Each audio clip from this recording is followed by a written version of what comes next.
தொடர் மழை காரணமாக வெள்ளத்தில் தத்தளிக்கிறது சாத்தான்குளம். சாத்தான்குளம் சுற்றுவட்டார பகுதிகளில் நள்ளிரவு முதலே கனமழை பெய்து வருகிறது. சாத்தான்குளம் நகர் பகுதியில் உள்ள பெட்ரோல் பங்குகளை வெள்ளம் சூழ்ந்திருக்கிறது. அதேபோல சாலைகளில் வெள்ளம் தேங்கியுள்ளதால் போக்குவரத்தும் பாதிக்கப்பட்டிருக்கிறது. விவரங்களை செய்தியாளர் சுடலைமணி வழங்கிட கேட்கலாம். சுடலைமணி, விவரங்கள். நிச்சயமா, அதாவது தற்போது சாத்தான்குளம் என்பது முழுமையாக ஒரு தனி தீவாகவே மாறி இருக்கிறது என்றுதான் கூற வேண்டும்.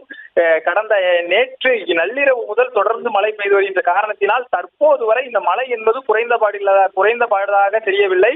தொடர்ந்து சாத்தான்குளம் மற்றும் அதன் சுற்றுவட்டார பகுதியில் உள்ள அனைத்து கிராமங்களுமே முழுமையாக தீவாகவே மாறியுள்ளது. அதனை நாம் தற்போது காட்சிகளை பார்த்தாலே தெரியும். நாம் விளக்க வேண்டிய அளவுக்கான இல்லாத சூழலில் தற்போது காட்சிகளை பார்த்தாலே தெரியும். முக்கியமான சாலைகள், அதாவது முக்கியமான பஜாரில் இடுப்பு அளவிற்கு தண்ணீர் தேங்கியுள்ளதை நாம் தற்போது பார்க்க முடிகிறது. மேலும் அருகில் உள்ள பெட்ரோல் பங்கில் தற்போது வரை இடுப்பிற்கு மேலாக தண்ணீர் என்பது பாய்ந்து ஓடுகிறதால் பொதுமக்களும் கிராமவாசிகளும் என்ன செய்வது என்று தெரியாமல் தற்போது தத்தளிவிட்டு ஒரு சூழல் ஏற்பட்டுள்ளது. மேலும் அந்த பகுதியில் உள்ள 2 பகுதிகளில் உள்ள கடைகளில் முழுமையாக தண்ணீர் என்பது தேங்கியுள்ள சூழ்ந்துள்ளது.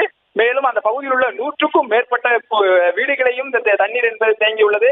காலை 12 மணி வரை நிலவரப்படி 122 மில்லிமீட்டர் மழை பெய்துள்ள நிலையில் தற்போது 3 மணி நிலவரப்படி தூத்துக்குடி மாவட்டத்தில் சாத்தான்குளத்தில் மட்டும் 258 மில்லிமீட்டர் மழை பெய்ததாக தகவல் தெரிவிக்கப்பட்டுள்ளது. செய்திகளை உடனுக்குடனும் துல்லியமாகவும் தெரிந்து கொள்ள சப்ஸ்கிரைப் பண்ணுங்க.